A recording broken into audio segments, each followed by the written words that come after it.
Yung saya, lumilipas.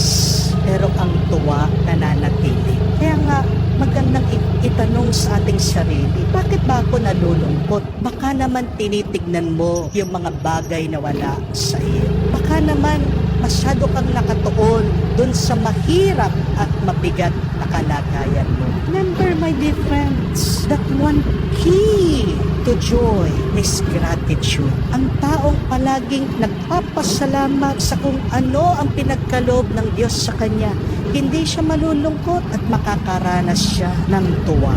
Please stop looking at the things that you don't have and start being grateful with what you have received from God. Because understand that joy is an inside joy.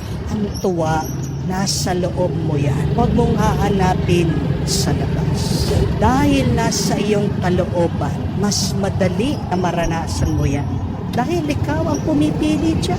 Oo, alam ko gusto niyo po magkaroon ng magandang buhay. Magandang bahay, magandang trabaho, magandang kalagayan. Hindi po masama yan. Pero bago mo hanapin na magandahin ang iyong buhay, magandahin mo ang iyong kalooban.